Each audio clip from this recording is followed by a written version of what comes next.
vamos então apresentar a nossa convidada, nossa companheira já conhecida, Maria Elizabeth da Silva Barbieri, a nossa Beth Barbieri.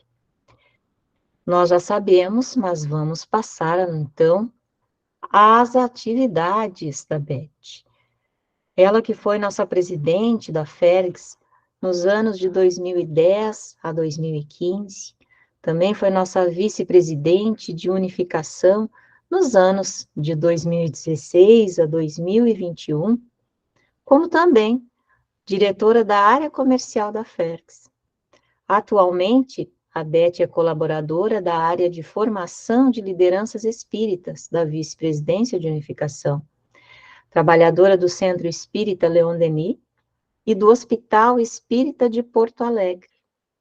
A Beth também é colunista do site da Félix, autora e organizadora de livros publicados pela editora Félix, conforme nós veremos no vídeo que a Rosane vai colocar para nós agora.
Então, Beth, após nós fazermos a apresentação da tua sementeira de unificação, não é? Nós te convidamos, então, a tomar a palavra para nos brindar com a reflexão, com as reflexões da noite de hoje. Seja bem-vindo. Muito obrigada, meus amigos. Para mim é um momento assim de muita gratidão. Quero agradecer a vocês essa oportunidade de trabalho.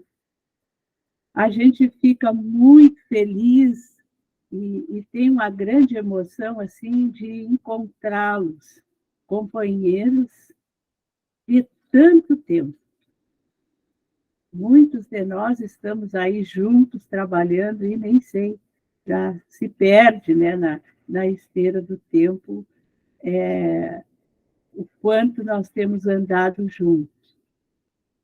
E vou dizer para vocês que vir aqui falar sobre mediunidade para almas tão devotadas a esse estudo, vocês, na condição de multiplicadores, têm realizado um trabalho extremamente importante para o nosso movimento espírita.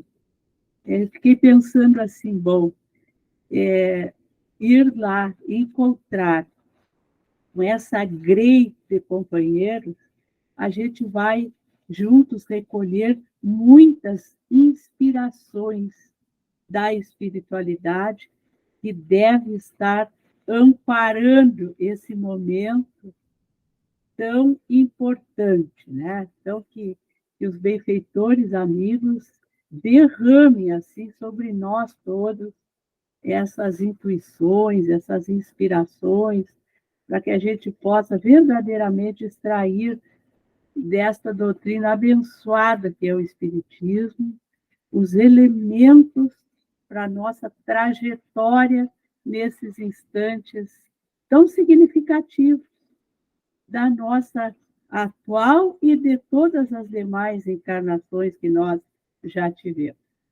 Estava lembrando, hoje, quando preparávamos a tarefa, e falando sobre a era de transição, que a mediunidade do nosso querido Divaldo, nos trouxe há mais de 10 anos, há 13 anos, uma informação preciosa do Dr. Bezerra de Menezes. Quando o Dr. Bezerra encerrava o 3º Congresso Espírita Brasileiro, lá em Brasília,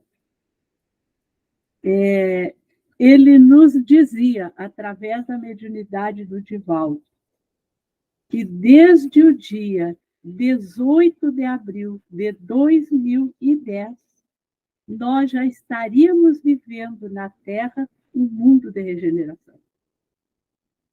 Algo que não é comum os espíritos trazerem datas, mas o Dr. Bezerra excepcionando isso, com a sua autoridade de um dos espíritos que mais tem trabalhado pela unificação no Brasil e no mundo, nos trouxe isso como um alento para que nós soubéssemos onde estávamos pisando, em que circunstâncias estávamos transitando na Terra.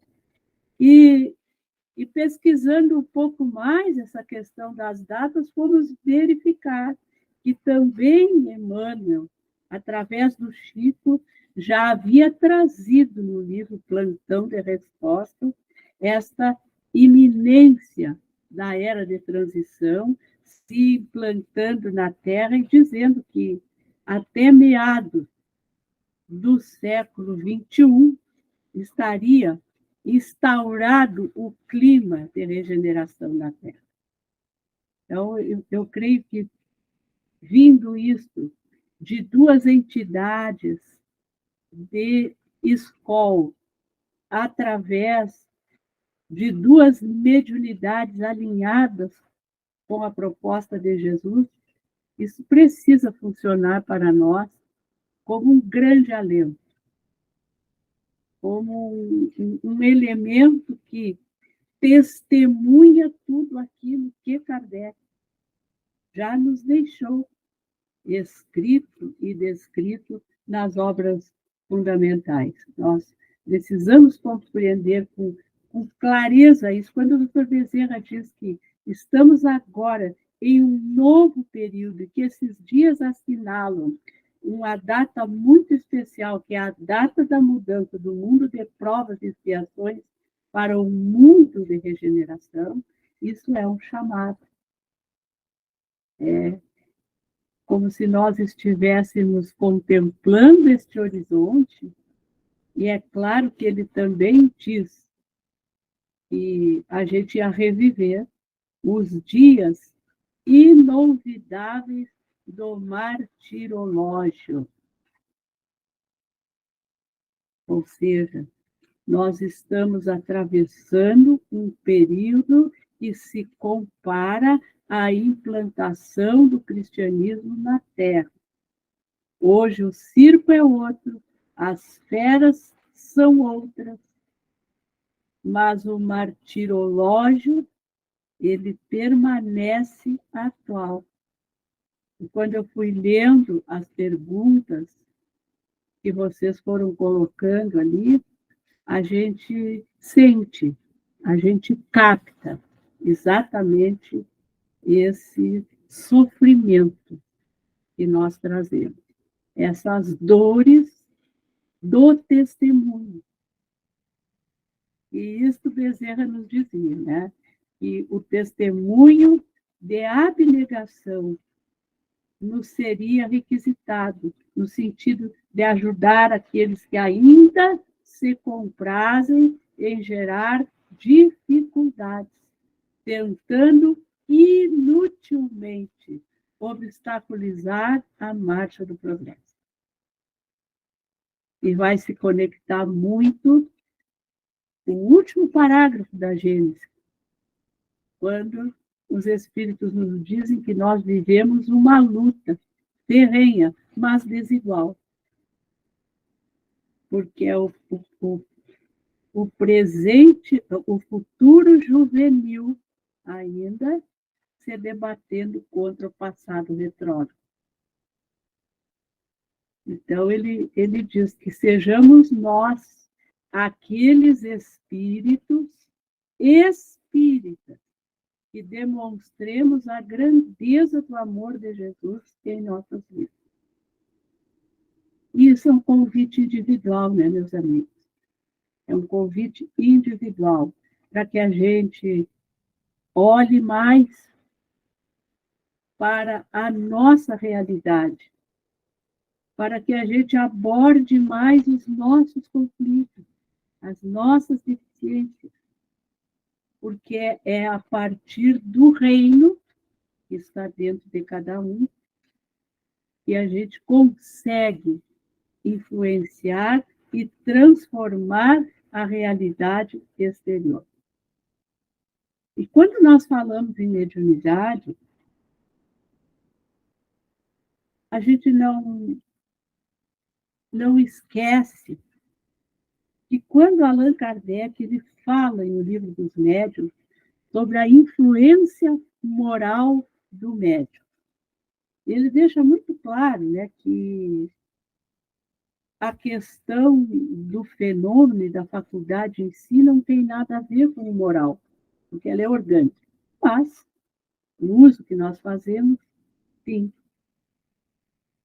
E uma das perguntas feitas aos espíritos, ali no Livro dos Médiuns, é por que pessoas indignas possuem mediunidade?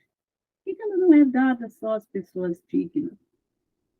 E a resposta dos espíritos, ela é significativa para nós. Eles dizem assim: se há pessoas indignas que a possuem, é que precisam dela mais do que as outras para se melhorar. Olha só, precisam dela mais do que as outras para se melhorar. E ele segue: pensais que Deus recusa meio de salvação aos culpados? Ao contrário, multiplica-os no caminho que eles percorrem. Coloca-os nas mãos deles, cabendo ao homem aproveitar. Isso para nós, médium, exala o perfume da misericórdia divina. Porque se formos olhar as nossas deficiências, as carências que ainda trazemos, às vezes que nós sucumbimos ao erro, ao interesse pessoal, ao vício, ainda é muito frequente. Às vezes nós não revelamos nem a nós mesmos isso. Nós ainda trazemos, a gente pode aqui, nós podemos conversar assim com muita franqueza, né? Mas nós ainda trazemos a máscara da santidade de outras vertentes religiosas por onde passamos. A gente ainda tem a roupagem clerical, fazendo uma analogia, que faz com que a gente afivele uma máscara, muitas vezes, de virtude. Porque é claro que nós temos nos esforçado para ser virtuosos, mas há momentos em que a gente claudica. E nesse momento é muito difícil reconhecer, até para nós mesmos. Então, por isso que muitas vezes a gente cria conflitos uns com os outros, porque nós ficamos enxergando no outro uma coisa que nós não gostamos em nós. E nós estamos nos esforçando para vencer. Mas isto, no estágio que nós estamos, é plenamente natural. Nós estamos numa caminhada de superação. Então, a mediunidade, ela é efetivamente esse acréscimo de misericórdia que a gente tem. Eles dizem, eles falam em Judas. Nesta resposta, os espíritos falam na situação de Judas. Judas, o traidor, não fez milagres e não curou doentes como apóstolo. Deus permitiu que ele tivesse esse dom para tornar ainda mais odiosa aos seus próprios olhos a traição que praticou. Bom, isso também nos dá um recado. E que a gente tem que trabalhar com granos sales, como a gente costuma dizer, com um grãozinho de sal. Tá? Quando nós estamos num esforço de redenção e de superação e nós caímos, nós nos tornamos, e eu vou usar a expressão que está no livro dos médiuns, nós nos tornamos odiosos aos nossos próprios olhos, a gente não se gosta. Quem de nós não passou por momentos de não se gostar?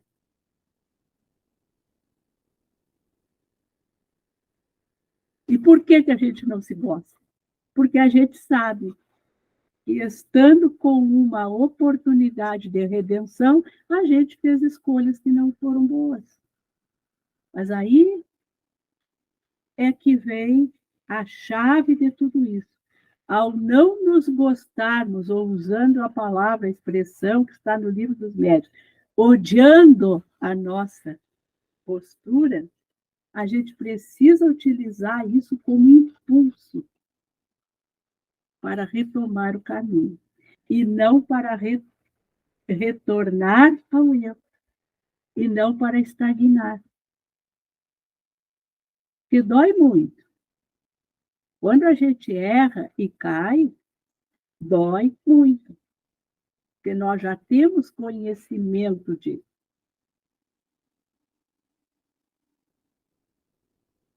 Então, isso também nos leva a compreendermos os nossos irmãos de caminhada, médiuns, que muitas vezes estão neste processo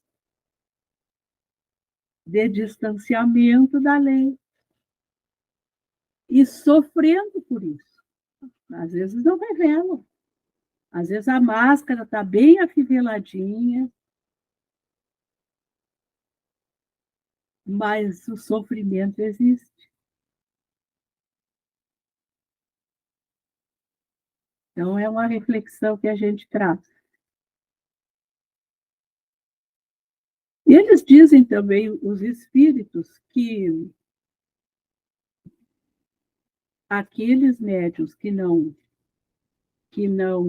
fazem mau uso das suas faculdades serão punidos duplamente. Eu fiquei pensando, o que será esse punidos duplamente? Punido duas vezes. Porque tem um meio a mais de se esclarecerem e não o aproveitam. Aí fico pensando que médiuns e não médiuns, não existe muito distanciamento dos deveres do cristão. A necessidade e a meta de nos tornarmos homens de bem é para médiuns e não médiuns. Então, o distanciamento da lei divina, eu sendo médium ou não, me causa infelicidade. E sendo médium, imagino que o duplamente seja isso, é porque já existe um compromisso original, que é a transformação e a busca de me tornar um homem de bem. E tendo recebido mais um elemento, mais um meio para atingir isso, este meio muitas vezes é desperdiçado. E os espíritos fazem uma comparação muito interessante, porque eles dizem que aquele que vê claro e tropeça é mais censurável do que o cego que cai na valeta. Porque é claro que a visão clara e precisa, como dizem os espíritos lá no Evangelho, a visão clara e precisa da vida futura, ela nos dá uma condição de avaliação mais ampla das questões. Mas se ela nos dá essa condição de avaliação, ela também nos dá um retorno de responsabilização, e aí a dor chega, quando nos sentimos responsáveis pelos erros que cometemos, também mais intensa. Isto é um mecanismo de causa e efeito que a gente precisa compreender, porque às vezes o tamanho da visão que se tem das coisas é exatamente o tamanho da dor que nos atinge quando nós infringimos um artigo da lei de Deus. Isso é de cada um. Porque às vezes há pessoas que se lamentam mais, outros que se lamentam menos, outros que não se lamentam. É a forma de sofrer. Então, quando a gente está olhando esse amplo espectro das nossas relações nos centros espíritas, neste momento, nas nossas reuniões mediúnicas, nos nossos grupos de trabalho, é importante a gente não generalizar nenhuma avaliação em relação a quem quer que seja, porque muitas vezes existem ações que estão externando dores muito profundas. E aí não é tão difícil, sabe por quê? Me parece assim, ó, que a gente tem um treinamento intensivo para acolher os espíritos nas nossas reuniões mediúnicas. A gente não enfrenta os espíritos, a gente não os condena, a gente acolhe, a gente esclarece, a gente escuta. É assim que nós procedemos com os desencarnados nas nossas reuniões. E por vezes, como o espírito espírita encarnado, a gente não consegue fazer o mesmo. Mas o sofrimento é o mesmo. A dor é a mesma, ou às vezes até maior. Porque às vezes aquele espírito que vem em uma reunião mediúnica não tinha a visão que o meu companheiro encarnado tem, e que está sofrendo, às vezes, até para admitir alguma coisa. A gente admitir alguma coisa que não está bem conosco, por nossa própria culpa, é como drenar um tumor.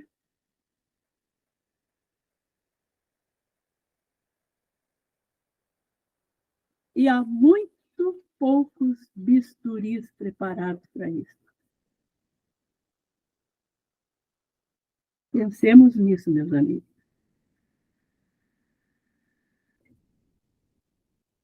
E a grandeza da mediunidade, né, gente? No Kardec tem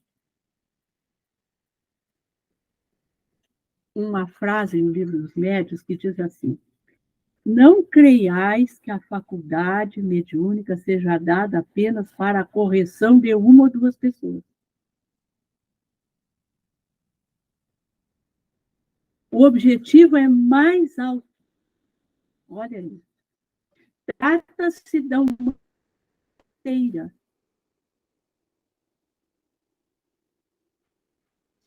E aí ele não está falando de encarnados ou só desencarnados, ele está falando da humanidade inteira. Esse é o objetivo da mediunidade.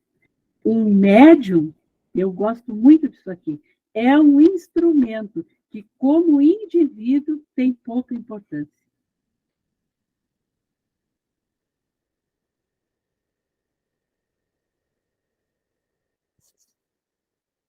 É por isso que, quando damos instruções de interesse geral, nós nos servimos dos médiuns que oferecem as facilidades necessárias. E aí tem uma frase que há muito tempo eu penso e me esforço para não perder o emprego. Ele diz assim: tende, porém, como certo que tempo virá em que os bons médiuns serão muito comuns, de sorte que os espíritos bons não precisarão servir-se de maus instrumentos.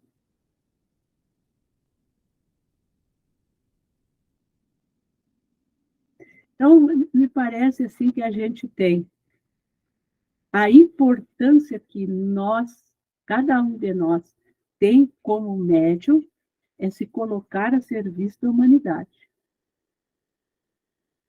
É se aproximar dos bons espíritos. É vencer-se para que a gente possa verdadeiramente contribuir nisso. Isso é um esforço pessoal.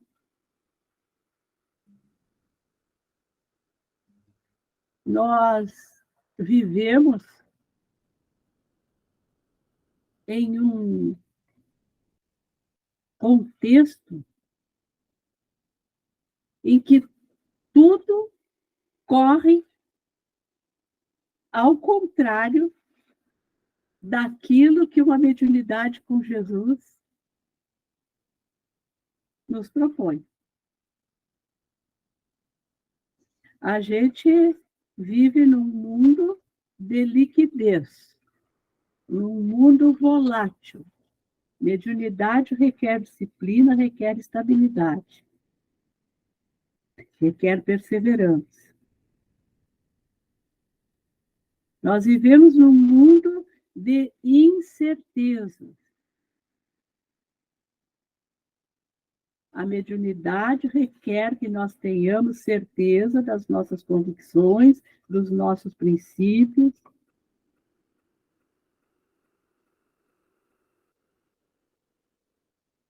Talvez a única coisa que a mediunidade e o mundo de hoje combinem é na complexidade.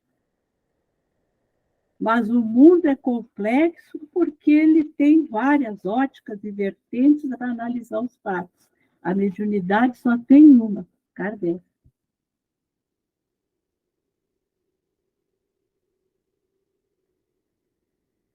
No mundo tudo é ambíguo. Hoje tudo é ambíguo. Tudo pode ser, pode não ser. Tudo é, talvez. Na mediunidade não tem isso. Na mediunidade não tem ambiguidade. Se é médium, 24 horas por dia.